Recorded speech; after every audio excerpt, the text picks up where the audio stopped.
Picture this. What if your entire town, your entire world, just vanished tomorrow, completely wiped off the map, and the only thing you left behind was an echoing, deafening silence? What would people think happened to you? It's a deeply unsettling thought, isn't it? Well, it should be. Welcome to Forgotten Mysteries Chronicles. I'm glad you're here. Today, we're opening a remarkably cold case file. We're talking about an entire society that simply ceased to exist, and we're going all the way in. So, how does an entire society just vanish without a single trace? I really want you to let the weight of that sink in for a second. We're not talking about a lost expedition of a dozen guys or one ship lost at sea.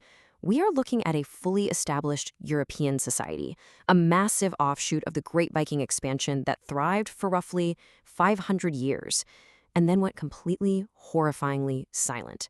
No distress letters, no mass graves, just nothing. Let's lay out the facts. Section 1. The Edge of the World. Our historical baseline actually begins with a man who was no stranger to violence, Erik the Red. Back in 982, Erik got exiled from Iceland for committing murder. Having literally nowhere else to go, he sailed west into these icy, unknown waters.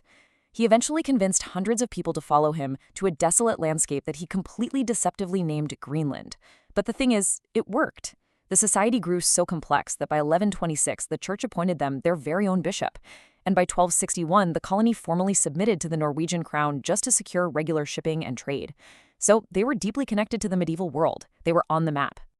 But then we look at what's actually left today. 620. Just picture that in your mind for a moment.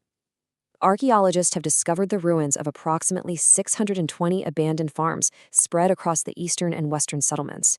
620 homes just left to rot in the freezing winds. And that number chillingly illustrates the sheer scale of what was lost here. Because at their peak, up to 5,000 people lived in these fjords. They didn't just survive, they thrived. We're talking stone cathedrals with stained green glass and bronze bells ringing out over the ice. They maintained vast farms of cattle, sheep, and goats, and they drove this massively lucrative trade in walrus ivory, which was prized across the royal courts of Europe. It was absolutely a thriving frozen empire. Section 2. The Silence of Hofsey. This brings us to the turning point in our investigation, the moment the music just stops. That era of prosperity gives way to something sudden and terrifying. On September 14th, 1408, a man named Thorstein Olafsson married Sigrid Bjornsdottir inside the stone walls of Hvalsey Church. It sounds so completely, wonderfully mundane, doesn't it? Guests arrived from Iceland, vows were exchanged, a new couple started their lives together. And that is it. That perfectly normal wedding is the absolute final written record of the Norse in Greenland. Because after those guests sailed back to Iceland in 1410, Europe never heard a single word from the 5,000 people of Greenland ever again. The timeline of this collapse is where the dread really starts to creep in, because it didn't happen all at once. Back in 1350, a priest named Ivar Bardason traveled from the eastern settlement up to the western settlement, and when he arrived, he found it completely empty. Not a single living Norseman, just feral livestock wandering among abandoned stone houses. Then we have that 1408 wedding down in the surviving eastern settlement, and finally, total silence. That is, until a grisly discovery in 1540. Section 3. Clues left behind. So what exactly happened in that dark, undocumented century? Let's sift through the macabre clues they left behind. An Icelandic seafarer named Jan Greenlander, whose ship blew off course and landed in the eastern settlement around 1540, left us a chilling account.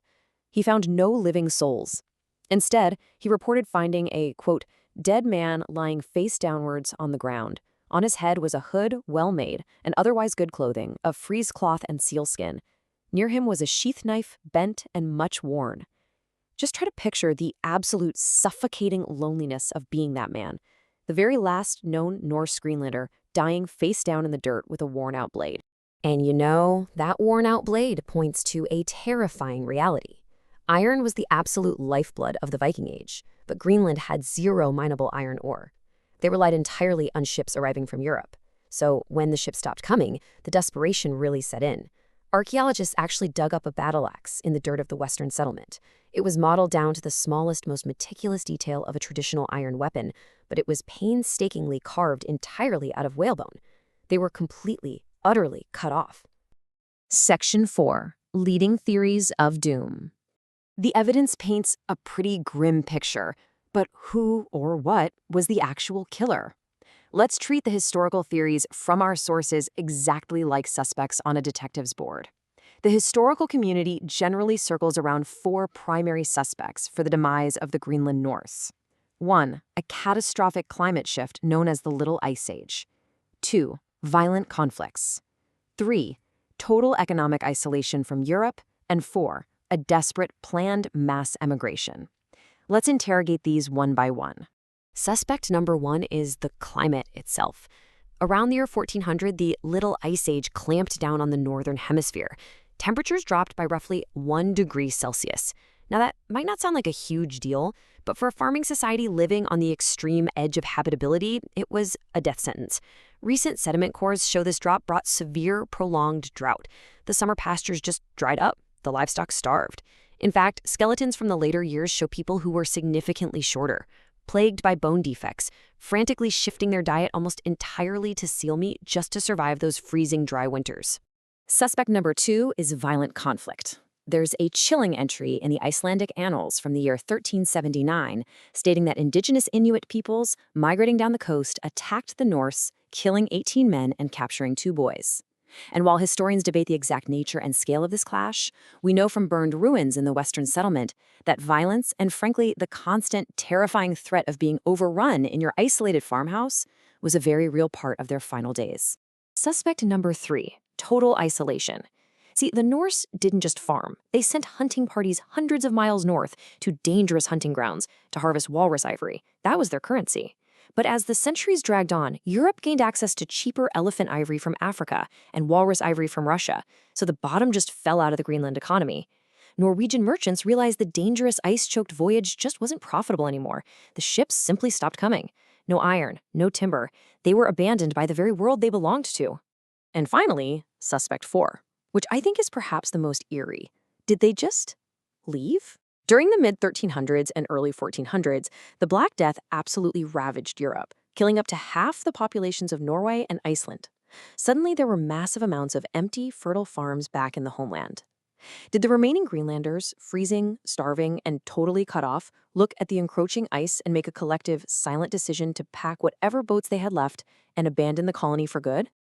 Section 5. The Unresolved Verdict.